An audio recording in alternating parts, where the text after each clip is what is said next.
seorang sarjana mengerjakan seperti ini, malu nggak sih Pak? Nggak malu itu Pak. Dari sudut Rawabuaya, Jakarta Barat, nampak beberapa orang menyapu jalan dengan seragam oranye menyala. Bukan sekadar petugas kebersihan, salah satu di antara mereka bergelar sarjana. Dialah Indra Setiawan, seorang lulusan perguruan tinggi yang kini menjadi ujung tombak kebersihan ibu kota.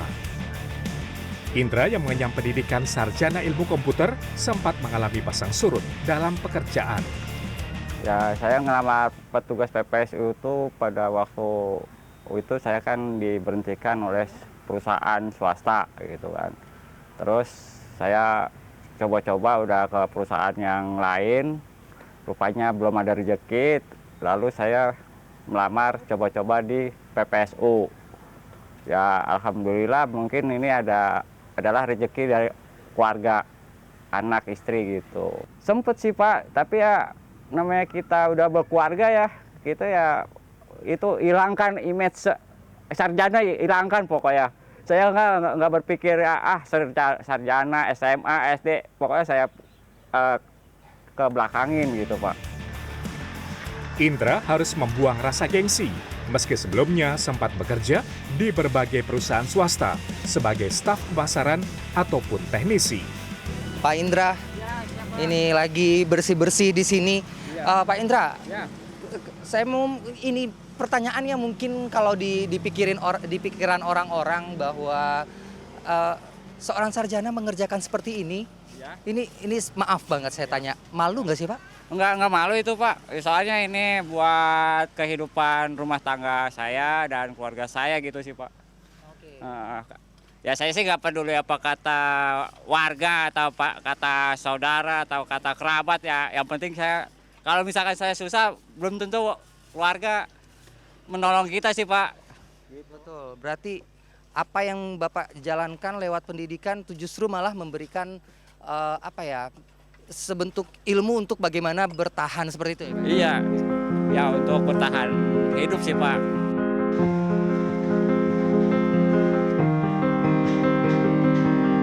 Potret kehidupan petugas PPSU bergelar sarjana juga dialami Fitri Amalia. Sebagai tulang punggung keluarga, Fitri tidak menampik sulitnya mencari pekerjaan sesuai dengan latar belakang pendidikannya di bidang akuntansi. Alasan awalnya sih sebenarnya karena emang butuh pekerjaan. Karena kan saya masih punya adik nih satu, tanggung jawab saya, bapak saya juga udah pensiun. Terus saya juga kuliah sendiri, biaya sendiri, kelas malam juga kan saat itu. Jadi mau nggak mau ya harus kerja gitu. Dari awal saya masuk ke sini pun saya nggak nganggep PPSU sepele gitu ya Mas ya. Karena menurut saya pekerjaan apapun selagi itu halal, nggak perlu lihat titel atau posisi sih.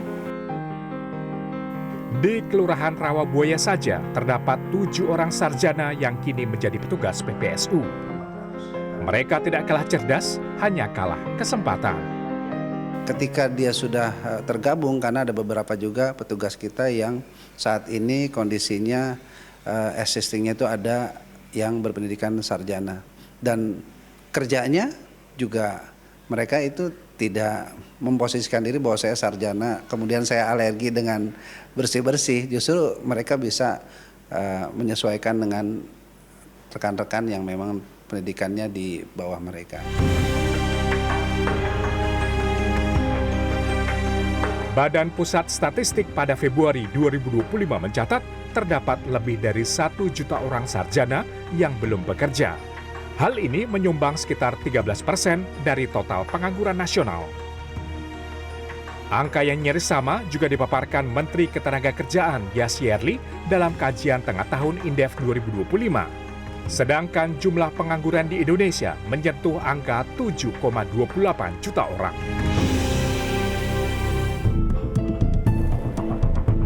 Dalam konteks ini, Kementerian Transmigrasi memiliki terobosan untuk meningkatkan kualitas sumber daya manusia di kawasan transmigrasi, yakni melalui pemberian beasiswa, pelatihan, penelitian, hingga pengabdian masyarakat. Didukung tambahan anggaran 1,8 triliun rupiah tahun 2025 untuk pemberangkatan 200 anggota tim transmigrasi Patriot Agustus ini.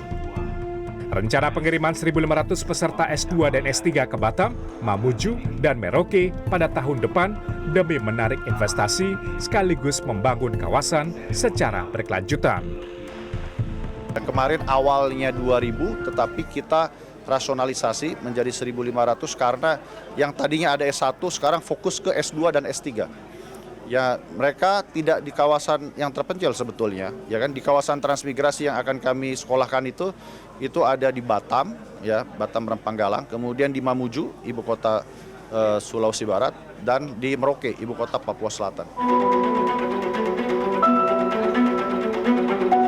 Pengamat sosial Universitas Indonesia, Devi Rahmawati berpendapat tidak bisa menghakimi profesi dari seragamnya. Kondisi ketidakcocokan tingkat pendidikan dengan pekerjaan sebaiknya dipandang sebagai momentum mengoptimalkan keahlian mereka.